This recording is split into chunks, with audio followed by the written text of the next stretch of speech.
بسم اللہ الرحمن الرحیم۔ اللہ تعالیٰ نے رزق کے 16 دروازے مقرر کیے ہیں اور اس کی چابیاں بھی بنائی ہیں۔ جس نے یہ چابیاں حاصل کر لیں وہ کبھی تنگ دست نہیں رہے گا۔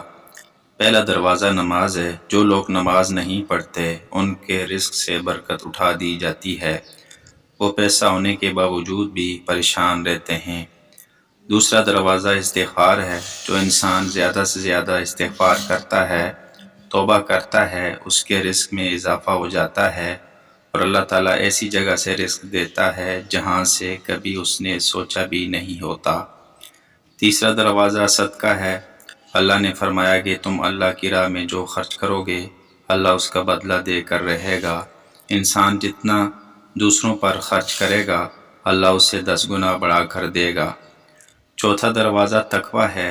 تقوی اختیار کرنا ہے۔ جو لوگ گناہوں سے دور رہتے ہیں اللہ ان کے لیے آسمان سے رزق کے دروازے کھول دیتا ہے۔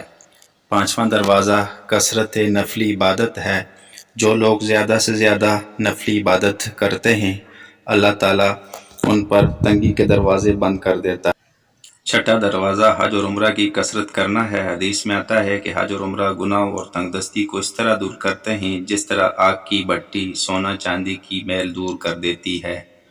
ساتواں دروازہ رشتہ داروں کے ساتھ اچھے سلوک سے پیش آنا ہے۔ ایسے رشتہ داروں سے بھی ملتے رہنا جو آپ سے قطع تعلق ہوں۔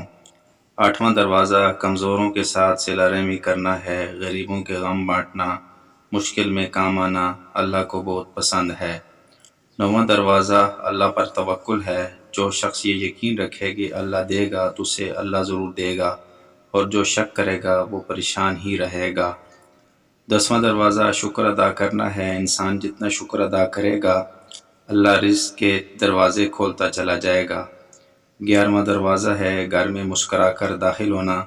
مسکرا کر داخل ہونا سنت بھی ہے۔ حدیث میں آتا ہے کہ نبی صلی اللہ علیہ وسلم نے فرمایا، اللہ فرماتا ہے کہ رزق بڑھا دوں گا اس شخص کے لیے جو گھر میں داخل ہو اور درود پڑھ کر مسکرا کر سلام کرے۔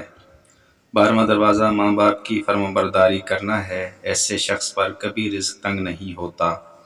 13واں دروازہ ہر وقت باوضو رہنا۔ جو شخص ہر وقت نیتی کے ساتھ باوضو رہے تو اس کے رزق میں کمی نہیں ہوتی۔ 14واں دروازہ چاشت کی نماز پڑھنا ہے جس سے رزق میں برکت بڑھتی ہے۔ حدیث میں ہے چاشت کی نماز رزق کو کھینچتی ہے اور تنگ دستی کو دور بھگاتی ہے۔ 15واں دروازہ ہے روزانہ مغرب کے بعد سورہ واقعہ پڑھنا، اس سے رزق بہت بڑھتا ہے۔ 16واں دروازہ ہے اللہ سے دعا مانگنا۔ جو شخص جتنا صدق کے دل سے اللہ سے مانگتا ہے اللہ اس کو بہت دیتا ہے۔ اللہ ہمیں ان سب پہ اخلاص کے ساتھ عمل کی توفیق عطا فرمائے۔ آمین یا رب العالمین۔